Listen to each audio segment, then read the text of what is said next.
There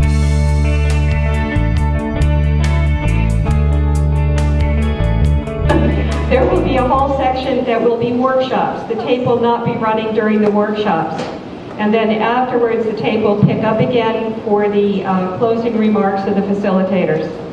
So I'm going to try to go back and forth between glasses that have trifocals and 2 different pieces of paper and the microphone. My name is Kathy Ryan. I'm the chair of the Tiverton Library Building Committee. I would like to welcome all of you here tonight. We really scoured all of the schedules in town hoping that this would be a program that wouldn't conflict with anyone else. And I hope people just continue to come in. I would like to thank you all for coming. There has been a tremendous amount of preparation that's gone into this. In a lot of ways, it's been preparation that's been going on since the mid-'80s. And so it's important, I think, to recognize all of the different groups that have been part of tonight's presentation. And I'm going to embarrass them by asking them to stand. Would those who are here from the library trustees stand, please, so we can see where you are? Okay, so we've got almost the whole, I think we do have everyone from the library trustees. The building committee. Library Building Committee. And these folks are the diehards who've been working in this incarnation since 2001, 2002. And we have at least 2 members from the previous incarnation from the mid-'80s that are just not going to give up until we get this done. Library staff. The library closed early tonight, and I hope that's not a problem for some of the folks with homework to do. But these are the folks who are working under incredibly difficult conditions, who will always smile at you when you come to the desk with one more question. And these are the folks that we have to support by getting this building built. The Library Foundation. These are the folks who are going to run the capital campaign and bring us the funds to supplement the ones we've gotten from foundations and gifts that will make this happen. The Union Public Library Association. These are the folks from Tiverton's first library from 1820. Okay, looks like we've had at least one timing conflict. I'd particularly tonight like to thank Tiverton Public Schools for being so cooperative and letting us have the use of the building tonight. And I know we have at least 1 school committee member, possibly 2. Where are folks from the Tiverton School Committee? Okay, they're raising their hands, they're shy. Okay, and the Tiverton Schools. I'd like to thank Ginny Egan. Ginny has been past chair of the building committee in its earlier incarnation. She has pulled together an incredible number of details to have everything ready for you for tonight for this event. And there are an awful, if I started thanking people, we wouldn't get out of here on time, and we have to be out by 9:30. I would like to thank the early supporters of the planning stages for the library building project who provided services or funding. Staff and students from Roger Williams College provided early studies. Members of the Central Baptist Church provided one of our early substantial loans or grants. Senator Reed pulled together the funding that enabled us to purchase the property on Bolker Marsh and Bliss Corners.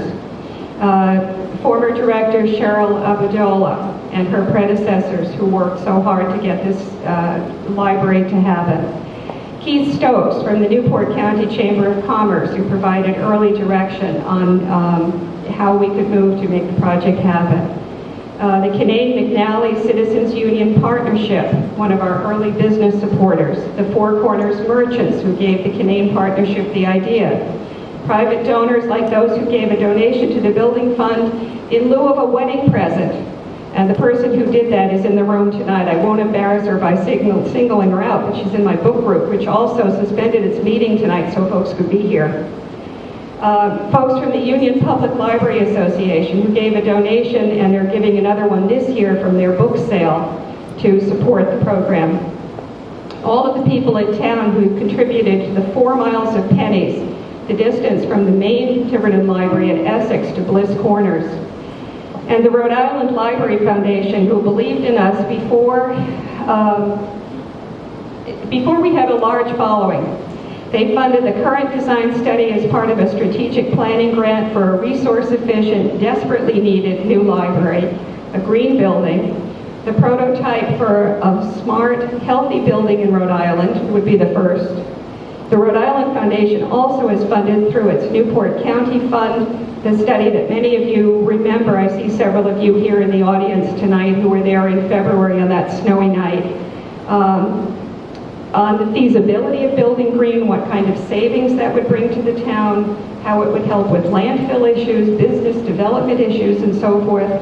And they also funded the study this year on fiscal feasibility, which is going on parallel to this strategic planning study on design and cost analysis. And that will lay the groundwork for the major capital campaign. I also see Karen Mellor here from the Office of State Library Services. These are the folks you've been reading about at the state level who are working with cut after cut after cut in personnel and continue to provide tremendous support to the libraries, at least to the state. Karen, I'm going to ask you to stand up. And I'm delighted that you're here. Karen has been a wonderful resource to us.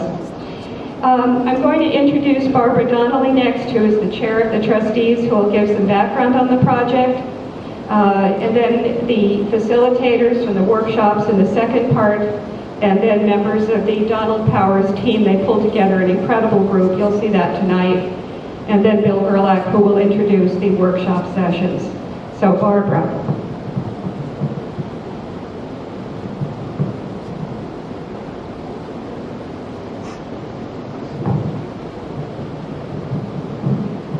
Good evening, everybody. I'm going to give a background on why we're undertaking the building of a new library.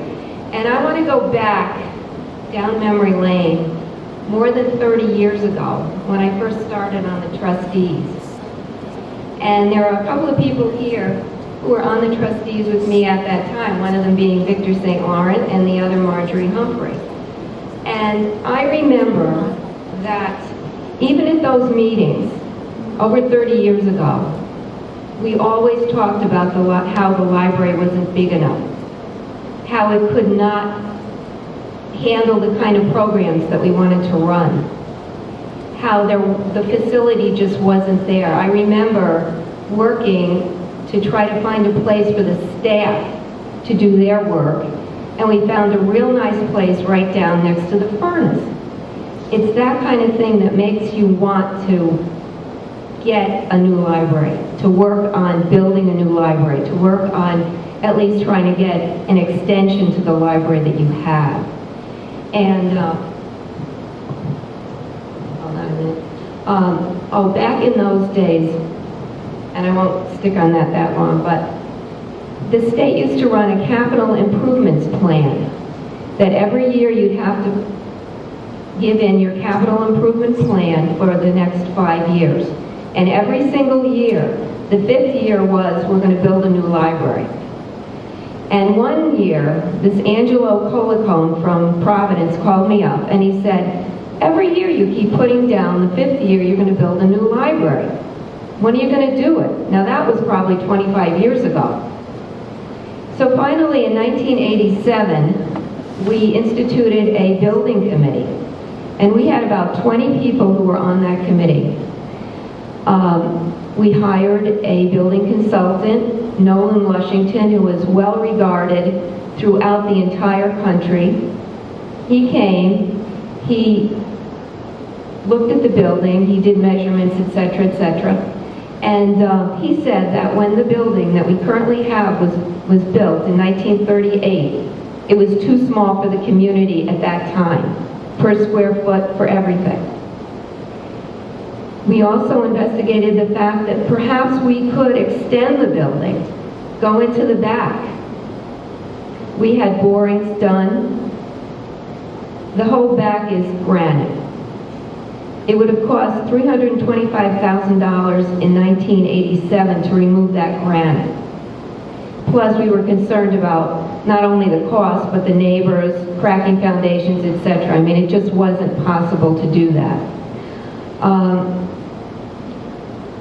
So At that point, probably it took a couple of years or so, the economy got bad, we had to shelve it. Still with the hope that someday we would pull things together and we would get a new library. Well, then the state got involved with us and started telling us how we were not meeting ADA specific,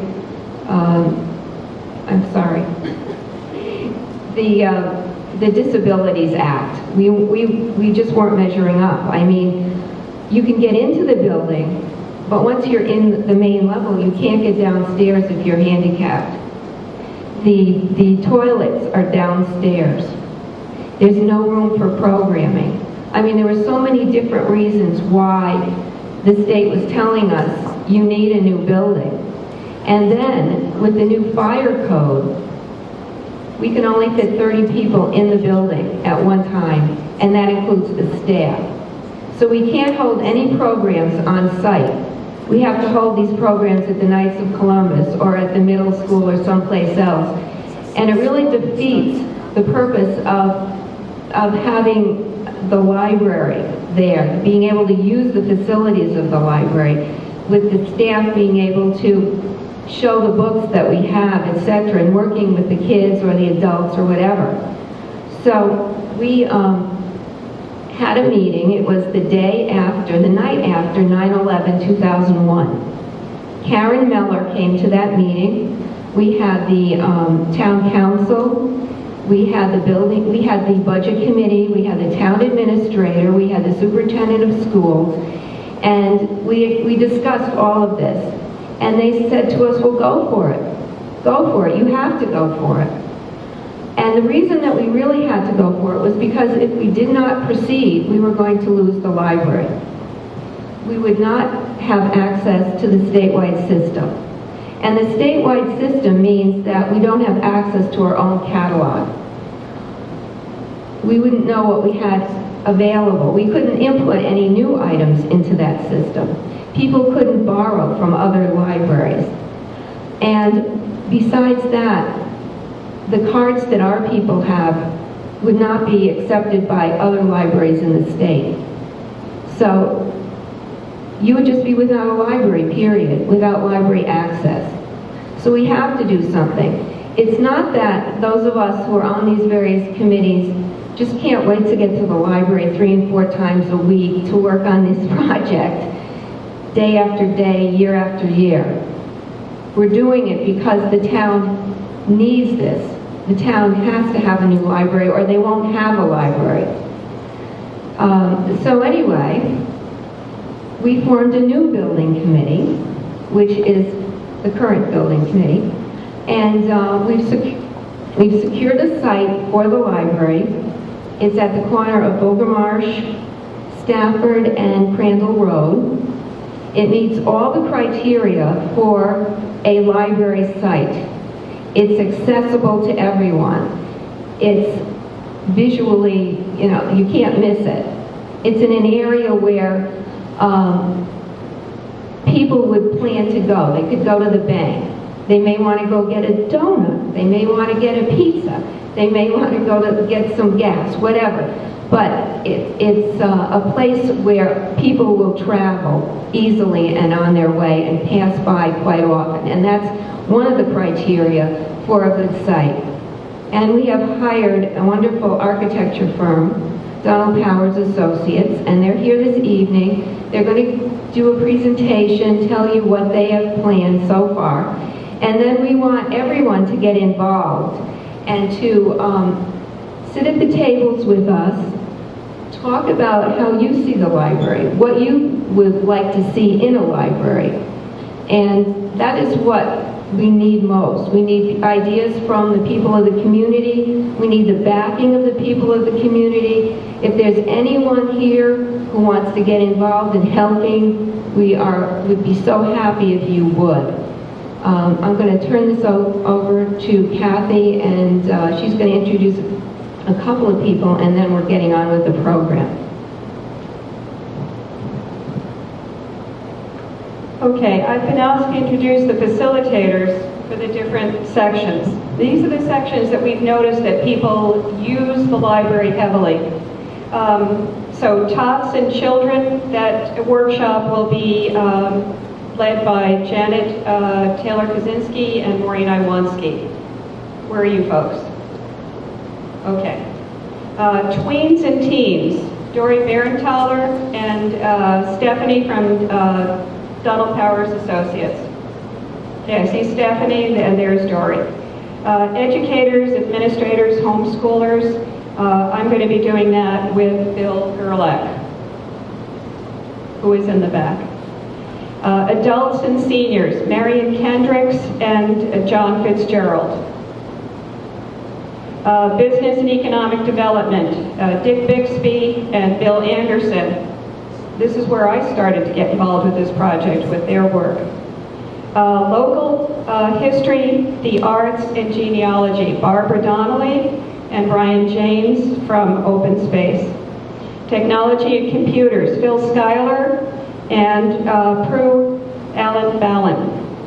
And community spaces from the Friends of the Library, Kathy Gallagher, and our relentless, indefatigable grant writer, Eileen Browning, who is, thank goodness, recovered from her earlier illness.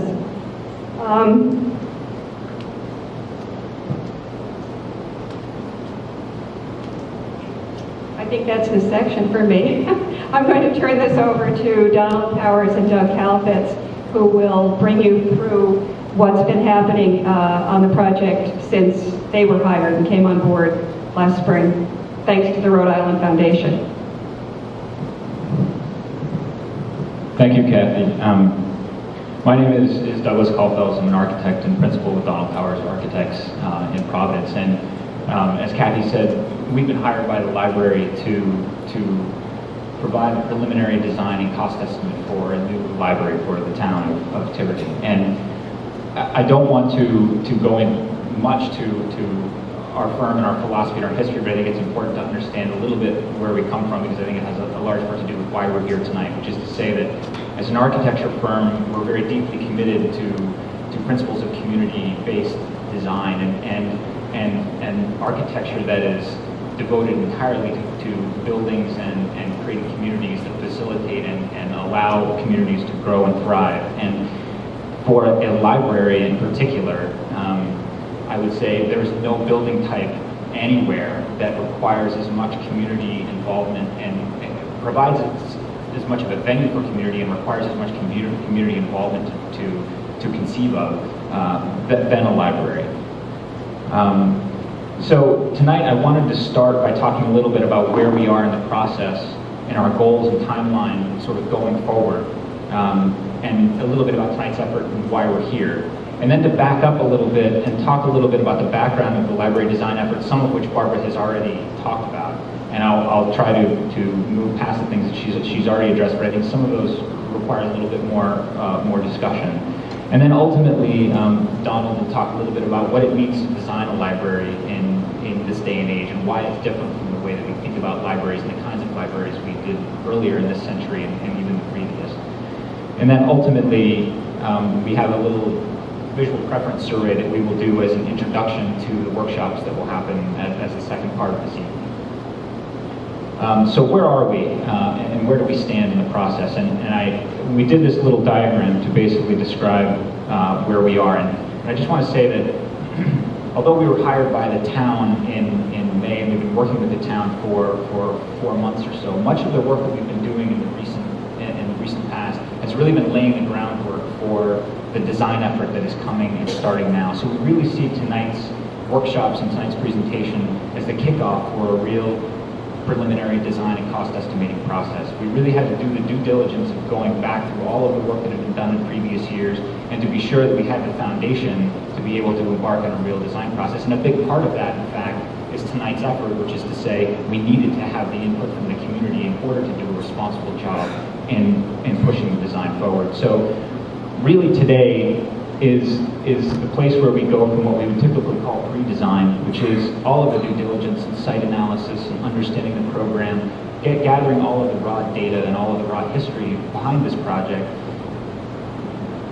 Once we have that, we then can garner information from the community, and that becomes the precursor for us to be able to engage in a design process. And our goal over the next 4 months is to work with our design team, with the community, with the staff, and with the library and the building committee to develop a preliminary design with the ultimate goal of being back before you all in December with the design and the cost estimate associated with that becomes the basis for which the town can debate, discuss the practicality and the viability of a new library project for the town of Tiverton.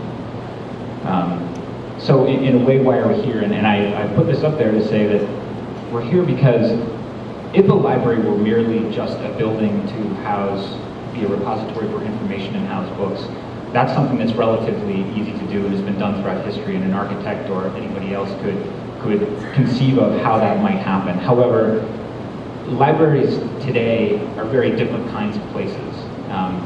They're in fact one of the few sort of civic buildings and civic types of buildings in towns that are as important now as they ever have been, but in a very different way. And they really are the kinds of places that are much more than just places for books, but they're the places for all sorts of community activities to take place. And that's why tonight's activities are so important to the design process. And this workshop and getting the local inspiration is really what is an incredibly critical piece of the process going forward.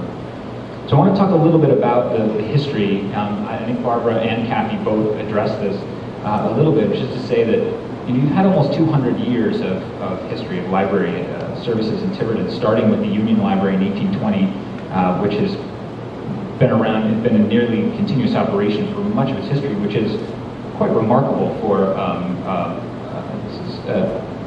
a building and a library of that size. Tiverton's Essex Library was established in 1939 and funded by the donation of a summer resident right after, I should say, the 38 hurricane, which is a pretty remarkable thing to think that you invested in such an incredible civic institution in a very tumultuous time. But it really is the center of Tiverton's library with 48,000 volumes, nearly 78,000 volumes of circulation every year, and serving a population of nearly 15,000 residents, which is interesting to hear that 30 years ago that was, whatever the population was then, it was considered too small to serve them. You can imagine how it feels today. But despite how wonderful that building actually is, and it's a beautiful library, the existing facilities, as Barbara pointed out, really are no longer viable for a number of reasons, and she addressed many of these. It's too small. If any of you have been to the library on a busy day after school and seen the activity there, or when there's a large group of people there, it's remarkable to see everybody packed into those small spaces. You go down to the children's area and you can barely get back to the bathroom, if you in fact know where the bathroom is, which is a challenge in its own right. As Barbara pointed out, the fire code has really been a burden on the library. Because of the constraints of the new code, you can't have the people there that you need, you can't run the programs that you'd like, occupancy is limited, and you even have an inability to display papers in a certain way because of the limited egress. There's insufficient parking on the site. The staff needs alone are barely met by the parking that's there, not to mention the people that are coming to visit and use the library. And as Barbara pointed out, it's not accessible, and accessibility is something that's required of every public building built today. And it's certainly required by the state. And the Essex will require significant modification to meet those requirements. As she pointed out also, the Essex really is not easily expandable unless you're willing to invest in the Public Works Administration to help dynamite it out. And the site alone, just the topography, even if you could make it work, to provide the parking, you'd have to do an immense amount of work to make that site viable, and from that perspective as well. And so ultimately, as Barbara pointed out, the library is at risk of losing accreditation and funding. It's really risking its existence. And without a concerted effort towards a new library, there's the possibility that it would go away. And that begs the question, well, and some of you might ask is, well, what if it does go away? And perhaps that's a debate that the town may have at some point, but from our perspective, and I think for many of the people here who've been so diligently involved in trying to get a new library to happen, that's not really a viable answer. Meaning that the library, as I said before, library in Tiverton and libraries in general are such important and critical pieces of community life. They're one of the last pieces of truly communal building and architecture places for communities anywhere. And given how active this library, given its size, already is, it would be, in our minds, a shame to consider that going away. However, that really isn't obviously our decision to make, but our purpose in this process is to provide a design and a cost estimate and enough information that then becomes the basis for the town to engage in that debate. And that may be part of that debate, but it's not really part of the process that we're engaged in this evening, which is to say we're trying to get off the ground a design that's something on paper that gives you the ability to have a discussion about what it means to have in the library. So I would say, based clearly on that, there were a series of efforts that the Tiverton Library went through, starting from our awareness of things. Clearly, it's gone back 30 years, but in 2005, based in no small part on the idea that the library might have to go away, the library commissioned a new building program. And for those of you who don't know what a program is, it's basically a document that outlines all of the required components of a library to serve a town and a population of a particular size. And that's based on census data, usage and patronage, and then that is calibrated into a series of formulas that the state has that basically says, okay, if you have this patronage and this usage and these number of volumes and you're serving this population, this is the amount, type of things that you need to have in a typical library to serve a community of that size. And so in 2005, based on whatever data was available at that time, and including meetings with staff and the board and the building committee and several focus groups, a building program was developed that articulated in general terms what a new library would likely need to have. Between 2005 and 2009, then, there were a series of efforts to acquire a site for the new Tiverton Library. And while we weren't involved in that process, it was clear that there were a series of fits and starts on that front, and a number of opportunities presented themselves and were more or less viable than others. But in 2008 and 2009, an opportunity was presented to the town at the intersection of Bogamarsh Road and Crandall Road, as Barbara articulated, just proximally in that location, where the bank on the corner had a parcel of property that was up for sale, and a new development that was happening there, Sandy Woods Farm. The owner of that property had a parcel of land that was available as well. And so the library engaged in the process of combining these two parcels into one piece that the town, or that the library could buy or acquire, for the purposes of a new library. Now, the library, the land was acquired via federal grant, some portion of the library endowment, and is currently held in trust until the library, a new library is built on that site.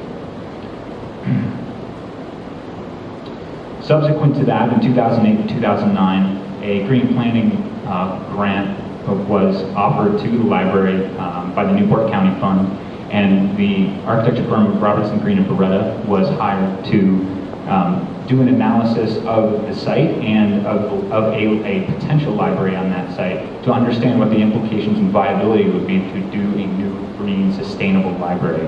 And that analysis led to things like studying, would a 1 or 2 story building be more or less efficient, and why? And what would the projected cost savings be based on certain kinds of decisions about photovoltaics or site orientation, types of materials that you use, et cetera, the types of mechanical systems and fuel and things of that sort. And this is an example of a site plan. Now this isn't your library, or this isn't a library, it's not a library design, it was merely a site study that was done to understand what the important characteristics were of this site in terms of allowing a new, green, sustainable library to happen there. Do you have enough southern exposure? Do you have access to wind for wind power, solar, etc.? And ultimately, in May of 2009, our firm was hired to embark on the preliminary design and cost estimating process. And that is the august group of architects and designers who are engaged in this as we speak. And we have as part of our team, we also have a series of consultants that are very important to the process, not the least of which is the region's probably most highly respected library design consultant, as well as one of the region's most highly respected green design consultants. Now, again, like I said, we started in May of this year, and for the first several months we were engaged in a number of things that were really laying the foundation for the work that's to come. So the first thing that we did was work with the library to put together a grant to the Kresge Foundation that provides monies to nonprofits and towns who are in the process of engaging in a sustainable design exercise. And so we spent several good long weeks with the library putting together this proposal. It's now before the Kresge group, and we expect to hear shortly. And there is an example of that on display at the library, and it's really worth taking a look at if you have an opportunity. We then took a look at the program that had been done in 2005, because in the intervening years, several things had changed. A, many things had changed in the operations of the library. B, we actually had a site which has implications for what kinds of things might happen in the library. Because we're more proximal to the schools, for example, the likelihood and the vibe and the access to the library by school kids and teachers, etc., it makes for very different choices about the kinds of things you'd include in the program. And so, with several sessions with our library consultant, as well as with the staff and building committee, we reviewed almost every aspect of that program to bring it up to date with what we think is going on and what we think represents the state of the library today. So we revised the census and patronage data. We understood that there was much significantly increased young adult activity due to the proximity to the schools. We know that since 2004, there's a significant increase in interlibrary loan activity, which changes quite substantially the way the program works because of the volume of books and various other things that are coming in and out from libraries across the state. A need for possible archival storage for town records and things of this sort that wasn't considered at all in 2004. And again, the site location and what implications that would have. And so ultimately, we had a series of final program recommendations that we submitted to the library and is being reviewed by the library board currently. So back to this diagram, what I've described is really all of the work that's leading us up to where we stand right now, which is to say we're now prepared with that foundation and with the feedback that we're going to get from you tonight. We're prepared to engage in a real preliminary and schematic design process. And I should say that all of the effort expended up until this point has really been borne by local volunteers and professional consultants who are paid through grants and donations to the Tiverton Library. It's really been a remarkable effort by many people to really get us to the point where we are. And going forward, the preliminary design effort we're about to begin is really made possible by grants from the Rhode Island Foundation, the potential Kresge grants, the library endowment itself, as well as donations of time and money by a great number of people. So and again, the end goal is that by mid-December of this year, we will have something to be back before the town that really shows all the hard work that everyone has done in the recent past. And so now I'd like to introduce Donald Powers from our office to talk a little bit about, how we're moving forward and what it means to design a library in the 21st century, and to lead us a little bit into the workshops. So thank you very much. Thank you, Douglas. As the slide here says, what we have now in our hands is a lot of data, a lot of due diligence data that we really need. I actually find that sort of the boring part, not the part for which we were hired. And I should tell a story, and I hope some of you aren't offended, but when we went into the interview for this job, Douglas and I sort of threw a Hail Mary. We really wanted to do this library. And we were up against several firms that were specialists in libraries. So what did we do? We said this was our approach. We went into that interview and we said, the last thing you want is a firm that's got experience doing libraries. And then when the jaw hit the ground, we proceeded to explain that a specialist in a library is someone who's assembled a facility with a series of technical aspects. And I actually think that that's not a very difficult thing to achieve, especially when you've got the level of consultants that we've brought on. What we are as a firm, and why I want to take a minute to talk about this, is we are specialists in being generalists, in the idea that we avoid we put our arms around the whole process, and it's very important to us that we not just look at the library as its own element, but as a fixture in the town and understanding all of the issues from public meetings like this, as well as the technical design, that makes the library feel part of the community in a way that a technical solution to the problem couldn't solve. So what we have at this moment, we've got a series of data, and the point of making is that even if we solve that incredibly competently from a technical point of view, all we'd have is a machine that served the community in a certain way. But really what we're after, and this is not meant to be a joke, this slide of Stonehenge suggests something that I think is elemental to what real architecture is. And it's this sort of mysterious thing that rises above the function of the building itself and acquires a kind of spirit that the community can latch onto. And in fact has such spirit that it lasts longer than the people who created it. So Stonehenge is the ultimate and perhaps cliched example of that. It's something that we don't even know why it was made there, but it's something that people have recognized. It's kind of got this spiritual value to it, no matter what your spirit is, that you recognize, and so it gets reused and re-inhabited and reinterpreted over the time. And without being too highfalutin, I think that's the goal of the town building a library, is to do something more than a state-of-the-art repository of information. So that's why we're here tonight. We need the kind of pixie dust that people can bring to the project or into our knowledge that no spreadsheet or program analysis is ever going to bring us. We need to really find out what the kind of fears and the biases and the passions and the anger. There are going to be people here who may be here because they're going to make sure that money isn't wasted on their watch. We need to hear that. That there are certain people who are worried that this is going to be, why could you possibly contemplate a new library at a time of this economy with bond referendums already being paid? Well, I think we need to hear that. So that's part of why we're here tonight.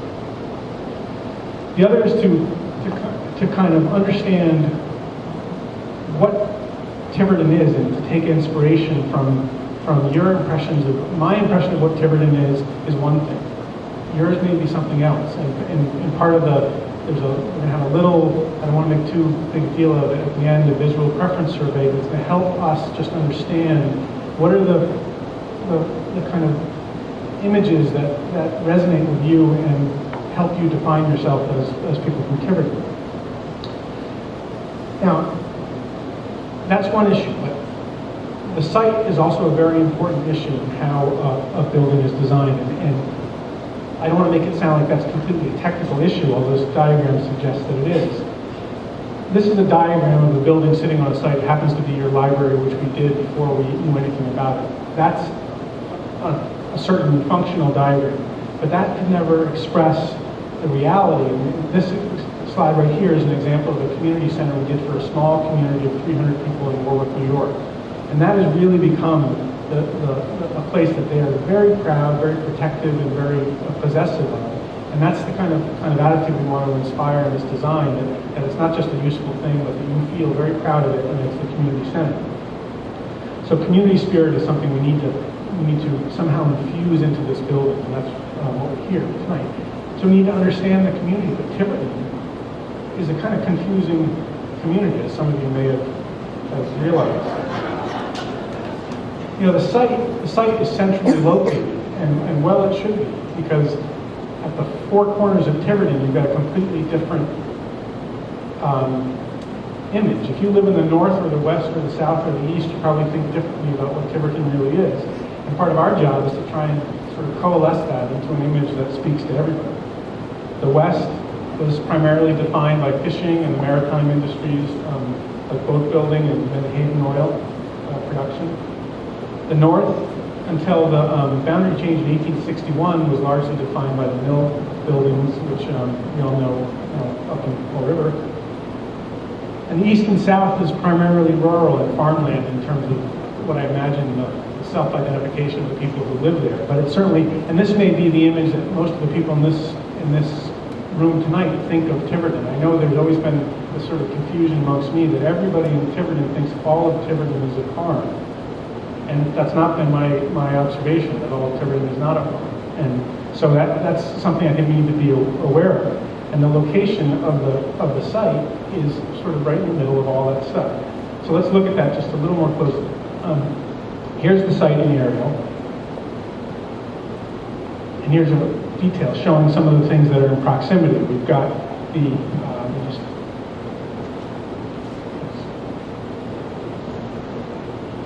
middle school right here where we're standing, the Tiverton High School, the recreational fields down here, Bliss Four Corners, the fire department, the Ranger Elementary, and the Future Scholars Preschool. So that's what the site is like in sort of a macrocosm. But in terms of getting to this quality of what the site or what the building is, that the pixie dust that I'm talking about, you have to look much more closely. In the same way that the folks who laid out Stonehenge, as we all know, you've all seen the Discovery Channel specials where they show you that on the equinox the sun lines up directly with the middle and the stones are arranged according to the signs of the zodiac or something. All of that suggests that this was very carefully calibrated to the site, and so we will with this library calibrated to the site. We've looked at it closely, and we will be looking at it much more closely going forward. There are wetlands and an area of flora and fauna interest on the west side. The prevailing winds come out of the northwest during the winter and out of the southwest during the summer. There's solar access which travels around the southern side of the site from east to west, as you know, that needs to be accounted for. We have the local adjacencies of the ball fields which are being renovated right now to the west. We have a site entry that is different. It's a physical entry, but it's not the same as what we're thinking of as the symbolic entry. And that recognizes the fact that this is on Marsh Road. And so many more people are going to see this library by passing along Marsh Road than are going to see it as they drive in. And the building needs to acknowledge that, because what we're saying is this building needs a civic presence, and it needs to do that for everybody. And so this sort of symbolic aspect of the library is very important and needs to be recognized specifically with regard to this site. Sandy Woods Farm, which is the affordable artist community to the southwest, our firm has also been, has designed, Douglas has been the project architect on that, and that's going to provide a built-in community of people moving back and forth between them, we hope. The ball fields, as I mentioned, the library, and that's an important latent thing to build on, because it's suggesting that some civic functions are already located in this area. And one of the things we talked about with regard to the library is that this has the chance to animate a whole area, Bliss Four Corners, and potentially become a new center of town that literally is in the center of town. And we gave a very grand presentation where we showed that Bliss Four Corners could be as grand as ancient Rome at some point. And, you know, people rolled their eyes, and I meant it to be sort of a joke, but not really. We tend to think pretty high. So then one other thing, the historical legacy of the library as an institution versus what it's going to be now. And this is at least a question about what this library is going to be. Is it this, which is the traditional image of the library? Or is it this, which is the evolving idea of the library, which is as both, it includes books, but it also includes all of these digital and social and community functions. It's a much more social place and a much more of a gathering place than it ever used to be. But it calls into question now, do we even need books? Is that an anachronism? And that's a question, I'm not asking that rhetorically. That would be a question for people to discuss at one of the tables. Where do you see books in this library? And there are going to be people who are real kind of futurists who say, you know, we don't need books, it's all going to be on the Kindle. And there are going to be others that say there's always going to be a place for books. And to some extent there's a truth in both of those, and we need to figure out what the balance is. But the library, in a sense, this community center is really what it's become to me, and we need to merge that without losing the resonance of the institution of the library as a traditional form. I think that's really, really important. I think people need libraries symbolically to do what they always did, but they need them to be the community center that they evolved into. So the answer to these questions in part are why we're here tonight. So the last part, now I don't want to make too big a deal out of it. There's a fun little exercise, and it's just going to take a few minutes. It's the visual preference survey. And it is just what I'm suggesting in it. It's no more profound than this, where I'm going to show you a series of images, A and B. I'm not going to explain necessarily what the intent of the image is, and I want to make a few caveats. One, the images we show are not to suggest what we have in mind. They're really to get some data from all of you so we can sense, do you want it more traditional or less traditional? Do you want it formal or informal? Do you like blue or do you like red? Do you like chocolate or do you like vanilla? And by pairing those things up in an incredibly unscientific way, any of the scientists in this audience will know that this is fraught with all sorts of errors in the scientific method, but I'm not a scientist, I'm an architect. So we'll just go through them. I'm not going to comment. I'll comment if you have a specific question. I see there are already some questions. Oh, there are hands up for, does anybody not have one of the cards? Kathy, over this way. Oh,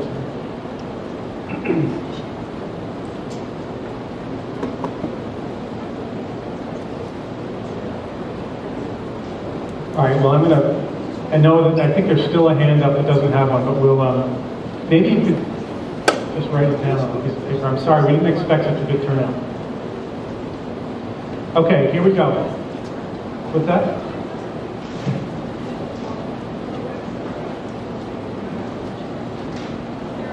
Just mark it with an X. Which one? Now again, here's an image. These are two interiors. I'm not commenting on it. I'm not editorializing. You just look at them and say which one makes you feel warm and fuzzy and which one doesn't. This is number one. I'm sorry. Yeah, but you could write in at the end which ice cream you prefer.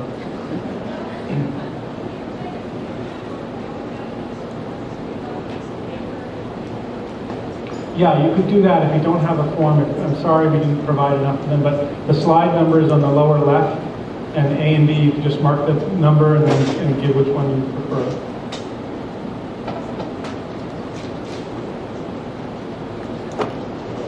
I'm just going to leave them up there for a minute because you might want to study them for a second, not too long, but it's really just a first impression.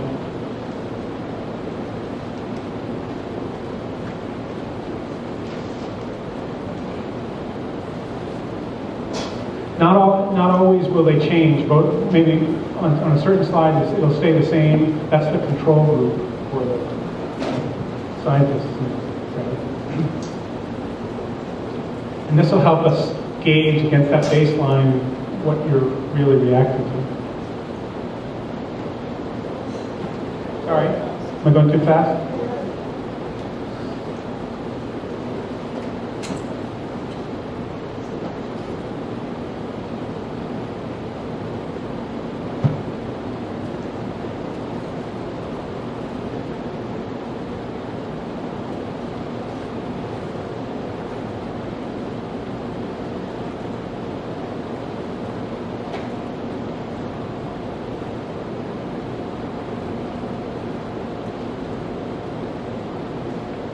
You'll notice these images are organized into interiors and exteriors and landscapes as a way to kind of understand that the building is not just the interior.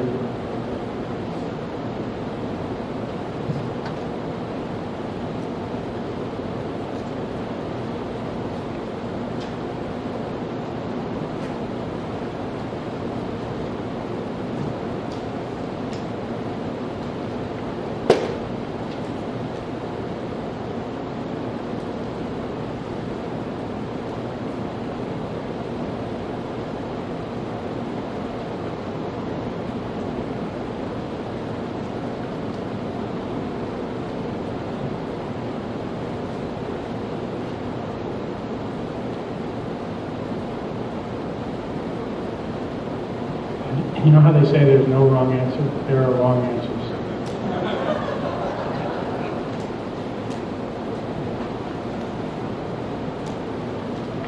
If you don't like either one, then right?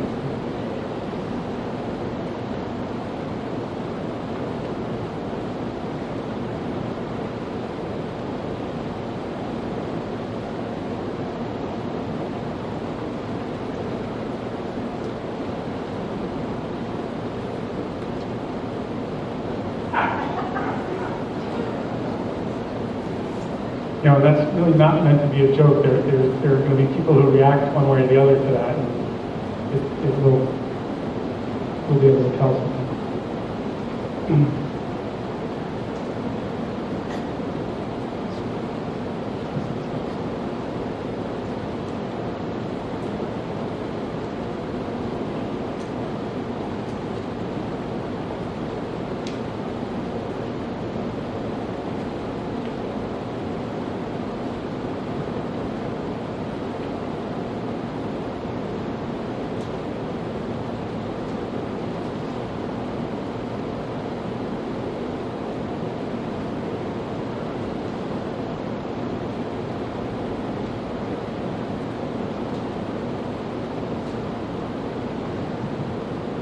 It's harder when you put two good ones together.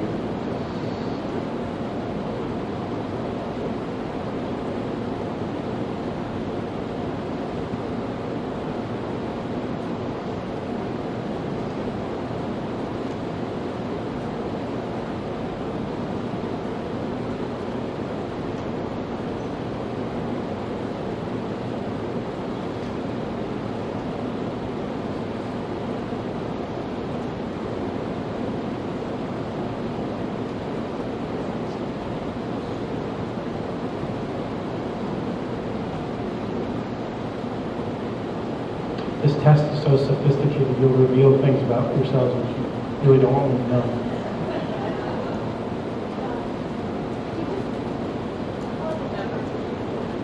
Oh, I'm sorry. This is number 21.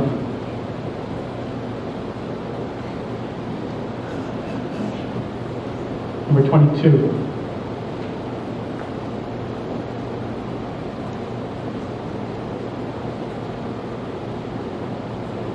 Number 23. You have to pick one.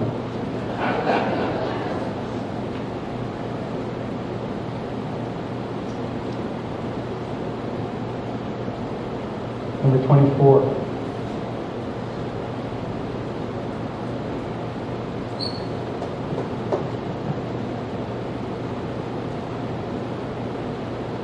Number 25.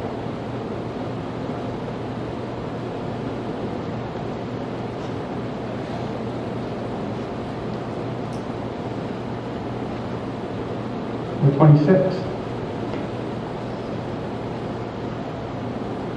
It's my hometown on the left, if that helps you know which one you should pick.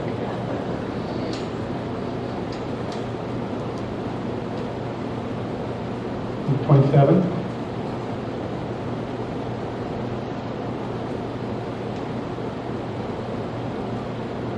Number 28.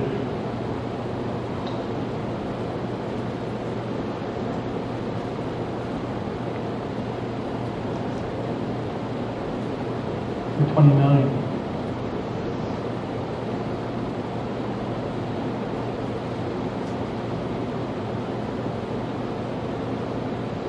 Number 30.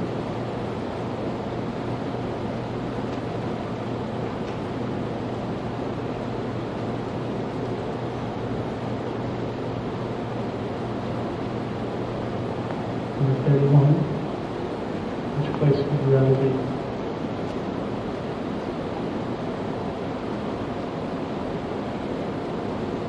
Number 32.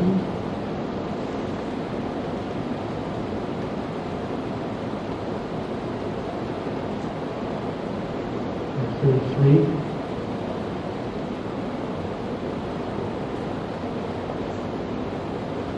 I don't know.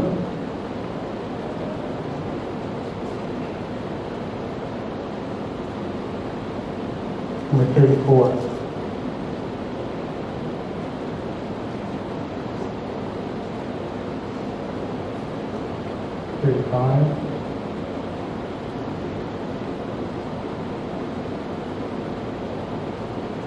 36.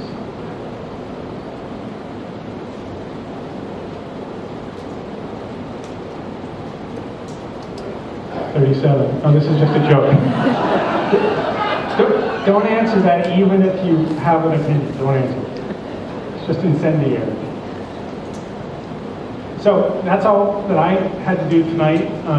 Was that while we're working on the workshops, Douglas and Matt and Stephanie and I, or Douglas and Matt and I, are going to tally up the votes and try to, before the evening's over, give you a sense of what the general message that we gleaned out of this was.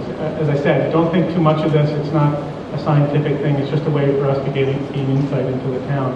So with that, I'm supposed to turn over to Bill Gerlach. Is that correct?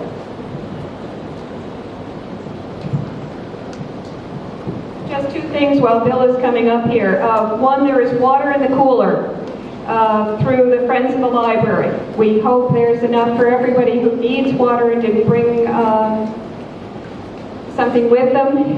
Unfortunately, no caffeine, but the water is there, and hopefully the discussion will keep us all going.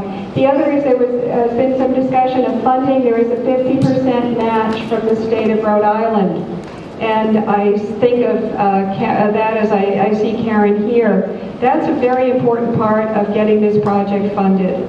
A 50% match. It's a good thing. And I also see Gary Plunkett, who walked the property and helped identify tree specimens that were on there, and people who worked on cleaning the property. I'm going to give the mic away. I just wanted to mention quickly for those surveys, just when you get up to go to the workshops, just go ahead and leave them on your chair and we'll pick them up from there. Bill?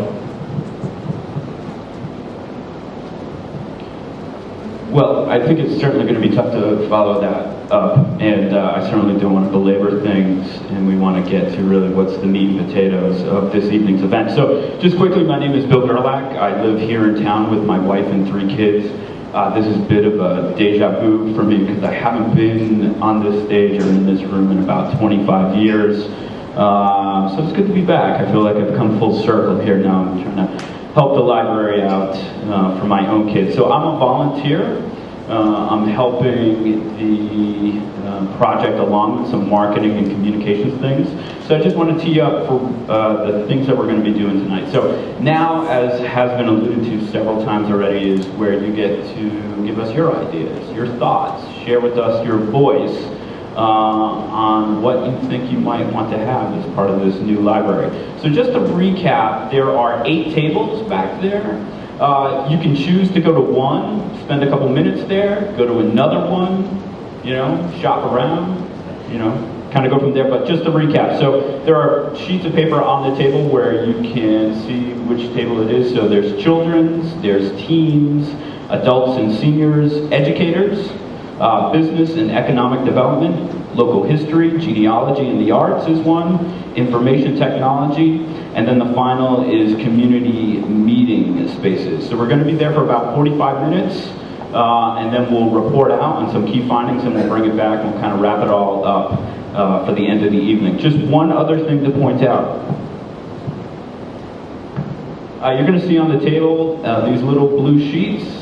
If you have a moment, if you could fill this out, this is really important for us. This is a supporter survey that's going to help us capture some information on how you might like to be communicated with in the future about hearing progress on the library updates. It also affords you the opportunity to sign up as a volunteer in the future and indicate where you might want to help out. So please do lend a hand. Without further ado, I think we can leave the visual preference survey results on the chairs and make our way to the back. Thank you.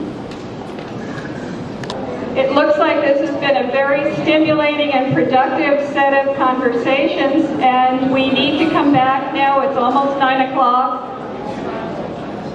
We need a couple of key points from each group. And we need to wrap all of this up along with the visual preference survey information and next steps before 9:30.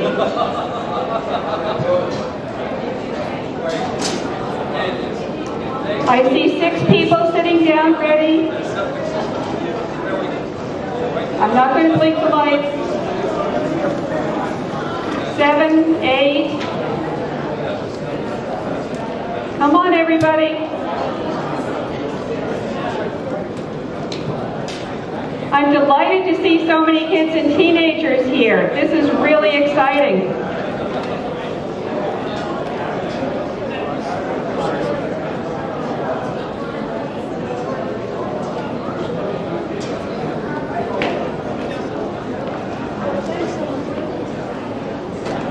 Yeah, actually, I see Dick coming up with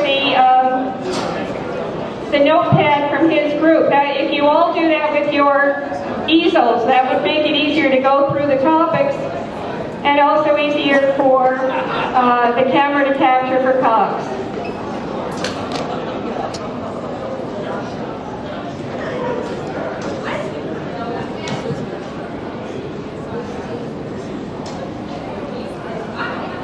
Okay, we've got about half the people up here. Here come 2 more easels. I see a 3rd easel moving.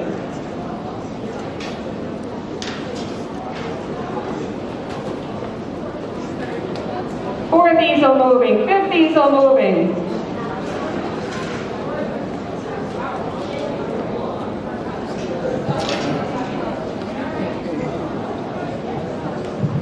Okay, they're all coming up here now. Everybody's coming forward. This is great.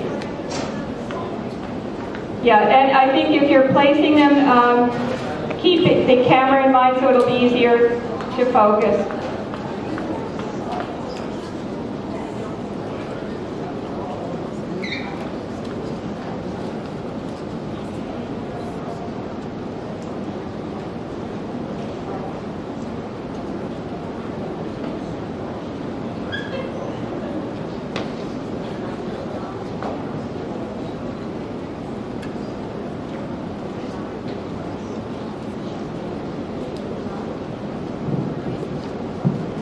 So I think the idea was that we were going to have one representative from each table, just kind of pick out a couple of salient points. You'll need to go through the whole, your whole flip chart.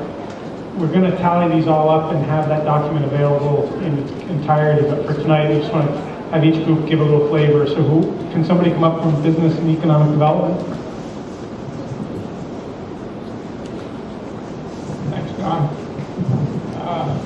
We have a whole page of details, but the 3 areas that we talked about are shown here, and the one I think we spent the most time on was really transportation and access, and the lack of public access presently, really to anywhere in Tiverton.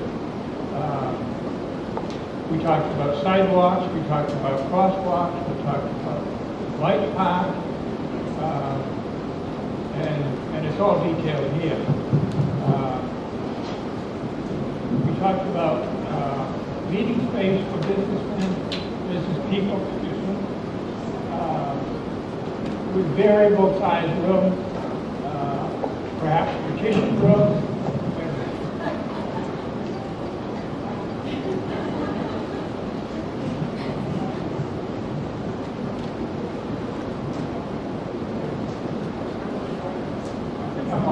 Sorry, folks.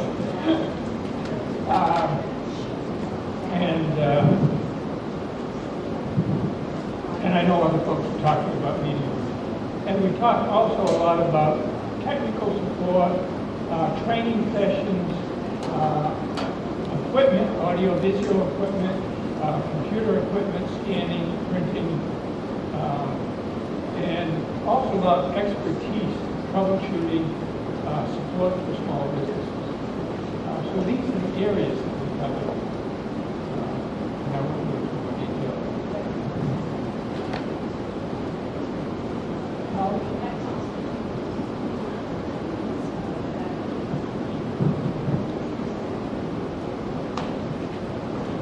We talked about technology needs in the new library. That I think that we thought were important was that whatever spaces we design, they need to be scalable and flexible, because technology changes yearly or every 2 years, every 5 years, and we may build a great big room with all these big hard computers, and then 5 or 10 years from now we may be using very tiny little things. So we we don't want to get locked in. So whatever space is designed, it needs to be flexible and scalable to adapt to changing technology. People seem to really like the idea of having more access to electronic information and electronic databases and being able to get all of the library's resources, not just in the library, but from home. That was another thing that was very important to people.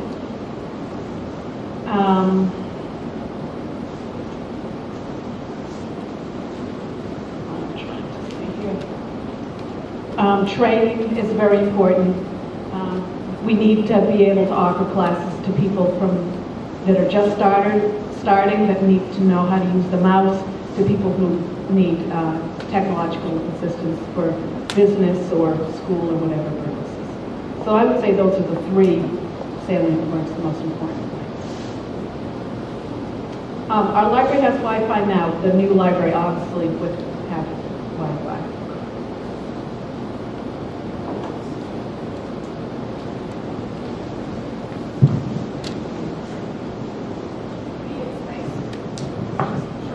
So this is real quick. This was the educators table. So a couple key things, a lot of common themes we're hearing. The need for public meeting spaces, both large and small, collaboration spaces for students and homeschooling parents and their kids.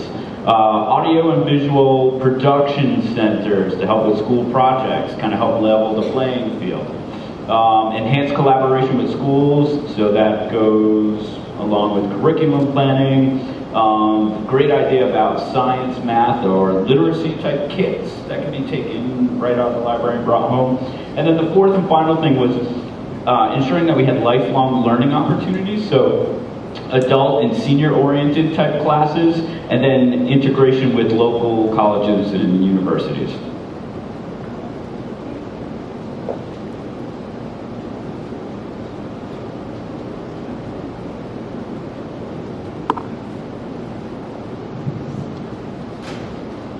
Our group talked about community meeting spaces, and there was a huge resounding yes, that we need that. And we felt that that was a major marketing point in talking about a new library. We need a comfortable community center for the entire town. And also, we talked a lot about having a room for presentations. It could fit a large number of people, would be accessible, have up-to-date technology, and have wonderful language. So those were our two major points.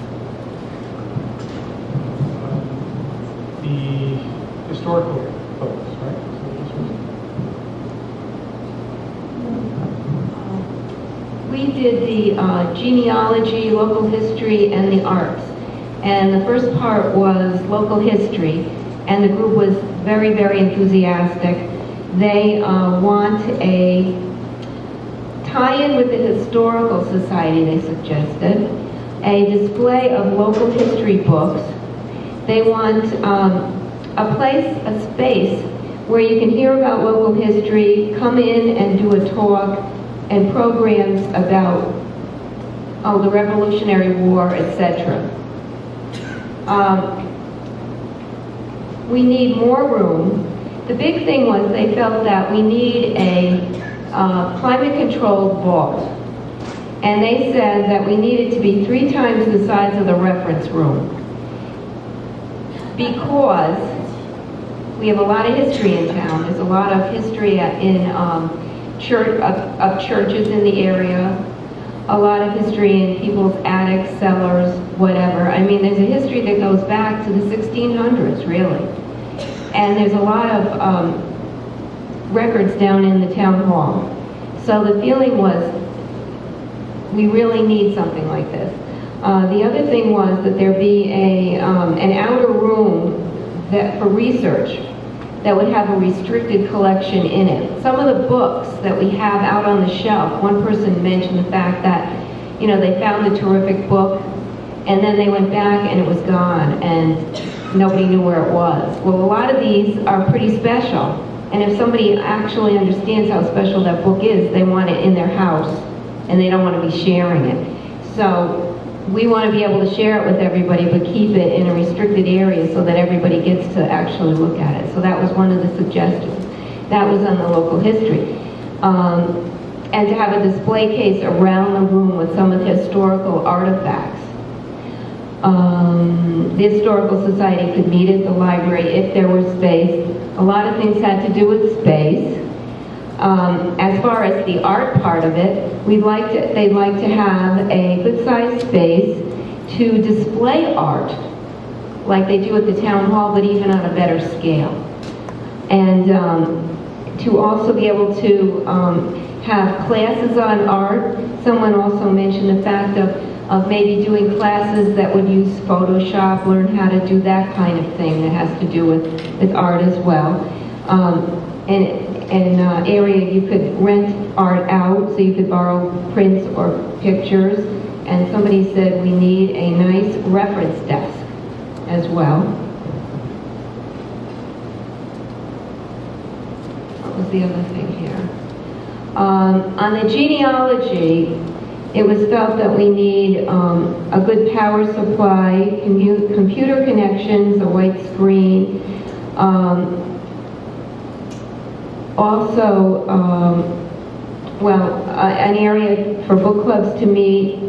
This is really off topic, but people felt that we needed a large multi-purpose room that could be divided.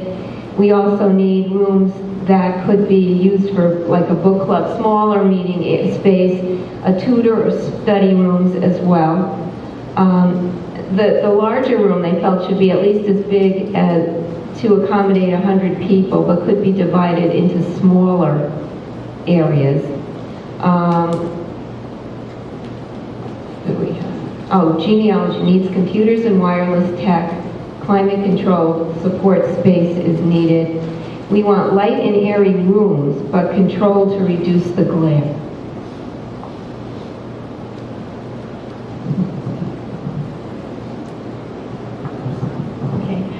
Children's spaces. It was said that they would like a space where the children can go and they don't have to worry about being quiet all the time. Children are children, and there is an amount of noise that goes along with it. So they're thinking of a space with possibly glass enclosure, contain the noise within the room. They also want a room that is comfortable. They want a real comfort zone in the new library with cozy nooks, but not only just the cozy nooks, but to bring innovative ideas in, interactivity, and balance the books, and make the quiet space a very stimulating space via displays, visually stimulating, someplace where they could have music and incorporate all the things that children love. We have 4 pages for the children's area, so I'm going to give the mic to someone else because we have so many needs for our children's space. We will have this all written up so that you can see all of what we would love for our new building.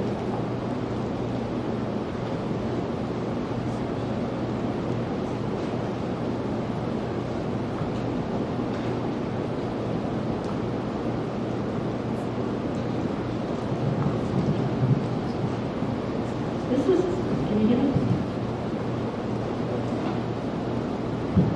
I turned it off.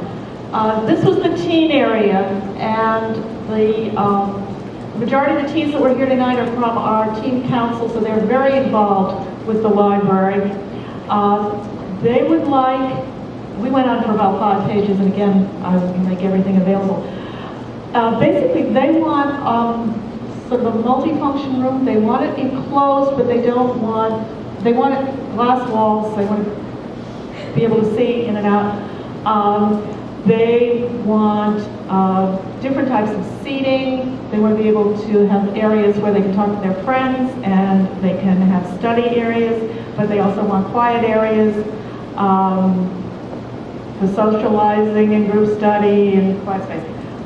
Computers, electronic games came up. They would like to have a collection of electronic games. They'd also like to be able to play the electronic games at the library. They want more music and more books. And see, they'd like a cafe. Food is important. They, they also suggested that the library be open on Sundays. They want a place where they can have a movie night, book club, anime club. They want a place for the other after-school weekends and summer programs. Outdoors, they want. They were asked. Okay. They were asked how they could get to the library, and they did suggest that you put a landing pad for their helicopters. But in general, they drive, or their parents drive, or they bike, or they walk.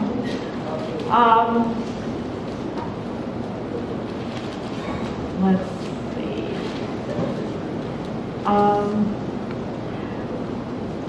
They want a green building. They want easy bike access. They would like, on the outside, they would like fish ponds. These are things that they think of as parts of Tiverton. They would like, they really identify Tiverton with water, and they'd like a water mural maybe. And I think that's about it.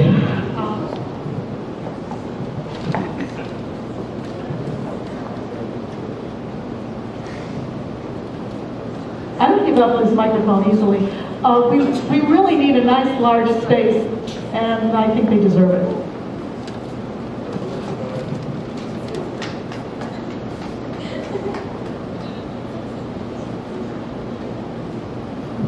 Last but not least, the adults and seniors. We will talk about a lot that's already been spoken to already.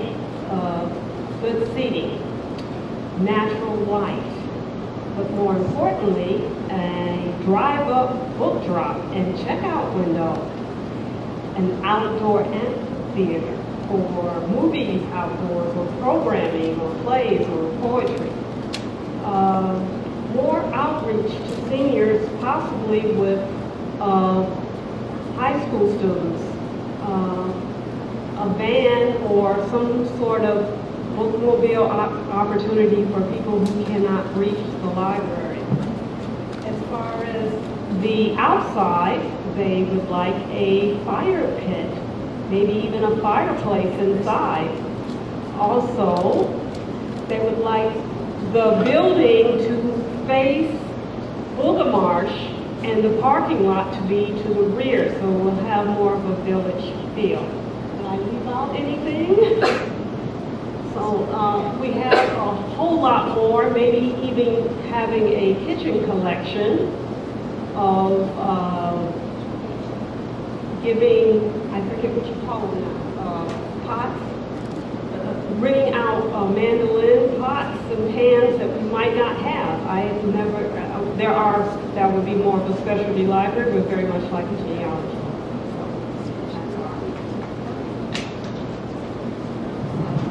Well, thank you. This has been fantastic, and as everyone pointed out, we're going to summarize all of what is on these lists and make it available to everybody. But more importantly than that, going forward, as we get into the design process over the next 3 months, we're going to find opportunities to be able to bring you along in that process, so that we're not just showing up in December with something for you all to see, but there's some interim process for you all to be able to see how we're proceeding.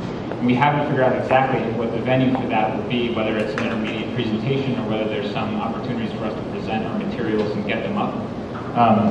But I would say that's one of the reasons why filling out Bill's card is very important, because one of the questions on there is how you'd like to receive communications about this process as we go forward. So to the degree that you can fill that out and give us some indication of how to do that, that would be great. Otherwise, I would encourage you very much to look on the library website. That will always be updated. If there's any opportunity for us to present materials there or tell you where things are going to be, that will be the venue unless we have a better one. Say again? And the January newsletter, but by then, very much a significant portion of the work will already be done, and we'd like to provide an opportunity for you to see what's going on as we move forward. So thank you very much. I think Don's going to do a little bit on the visual preference survey, and that'll close the evening. So thanks a lot. Thanks, Douglas. I know you're all curious, so we're just about on time. I'm going to take 5 minutes just to give you a sampling. We weren't able to tally every vote, so I think we got through about half of them, but it shows the trends pretty clearly. So what we've done is gone through the slides. If there's a little green happy face, that means it was overwhelmingly voted for. If it has nothing, it was relatively evenly divided. Is that correct? All right, there was no strong preference one way or the other. Interesting. No strong preference here either, one way or the other, which is very surprising to me. I thought that would have elicited a response. All of these were kind of evenly divided, but then we got to this one. Something about this image, believe it or not, the very modern interior on the right was overwhelmingly selected, which is interesting to me because I kind of suspected that there might be a difference between the way you reacted to exterior shots and interior shots. Another one that confirms that response is the image on the left is a more modern, light, airy interior, and on the right, a more traditional image of a library, and overwhelmingly, folks picked the image on the left. Even when we sort of substituted something that was about the same scale and the same brightness, just to see if it was the brightness or the architecture, and it appears to be the architecture. These were about evenly divided. This was really interesting. It was overwhelmingly against the traditional basilica form in the middle, and overwhelmingly in favor of the very modern interior on the right. But then when you contrasted it with this sort of simple, traditional interior, people chose and I suspect that has to do with the level of light and the openness of that space. Nobody liked the iPhone, right? We attribute that to the average age of the group here. If we had more teens, you would have got more iPhones selected.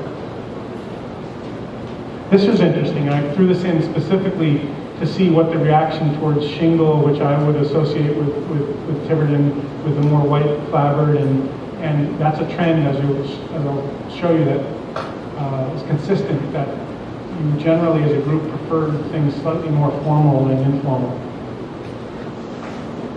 You hated the image on the right. But in here's an image where two buildings of a similar shape, one on the shingle side, you much preferred the brick one, again confirming this feeling towards more formal images. Obviously you picked one on the left. But it got a little more interesting when you started to compare buildings of equal stature. Again, this is another chance where the shingle style, the casual barn-like form that I might associate with Tiverton, I personally might associate, you apparently don't. And that was confirmed again when we flipped it over with another one. So at each opportunity, you've got the chance to pick something kind of casual. And as I said before, it's not scientific. I'm sure there may be some other factor that you're reacting to, but it's interesting for us to see it. This was interesting. Even when we applied the kind of white clapboard, something relatively formal, and contrasted that to stone, which there aren't a lot of examples of stone buildings. Maybe the library, the Essex Library is the only one I can think of. We chose that. But when we gave two images of a church, white clapboard, and one was significantly more formal than the other, everybody universally chose the more formal, classically correct building. These were two modern images. One was meant to be a little more irrational or kind of sensual, and the other one was a little more disciplined, and you apparently liked the one on the right better. But then when I tried to put a classical image next to something that was supposed to be sort of exuberant and modern, nobody bought that. And again, when I contrasted that with the more sophisticated modern stuff, you always went with the more formal. This was interesting. Barrington Town Hall on the left you chose overwhelmingly over the image on the right. That's the Warren Tower. Confirmed that when it was put up against a modern building, but it was sort of even for some reason, these two images. When we looked at outdoor spaces and just the whatever connotations you got from looking at this, a slide like this, you'll see that in the several slides where you did that, you selected the more community-based theme as opposed to the rural open vistas. These were kind of even. These were even. Nobody liked the bridge on the left. Yeah, I shouldn't say nobody. I'm sure there are people here who are now very offended. Huh? But that was consistent. I tried it with a number of images just to see if there was any time at which you actually preferred the modern thing, and that was not the case. This is interesting, two images of outdoor space enclosed by architecture. The one that was more solitary and shaded won out over the one that was more, I guess, urban or interesting. This was overwhelming. I thought this would be kind of a toss-up between people who pictured the town as a farming community and people who pictured it as a coastal community, but apparently it was overwhelming in favor of the seaport image. So, I mean, I think that's interesting. I don't know what it is other than interesting. It gives us a clue as to what the things that people react to, at least in this room, and I'm glad we did it. I hope you enjoyed it. Okay.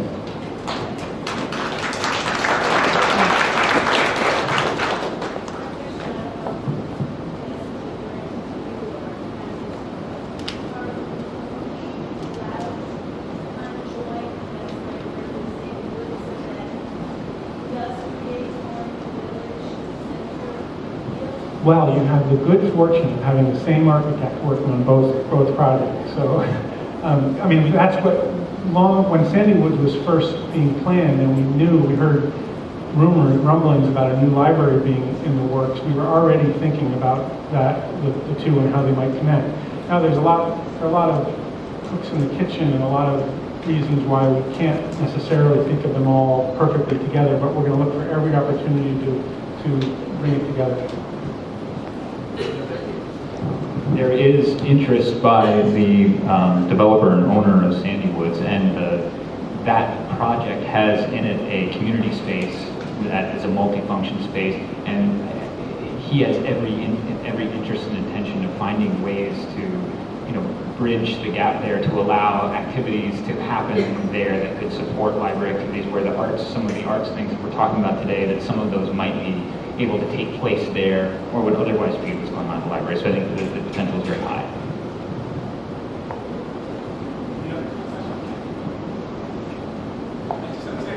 This was a really great turnout, and really a lot of focus by all of you. We've been here for 2.5 hours in a really hot, humid room, and I really appreciate good work. Indeed, I think it will be very useful for us going forward for sure. And so, Kathy, would you like to close things out? I think that's about it. Thank you all for coming. Thank you all for participating. Tell 10 of your friends who will tell 10 of their friends. So we can get that multiplier in there.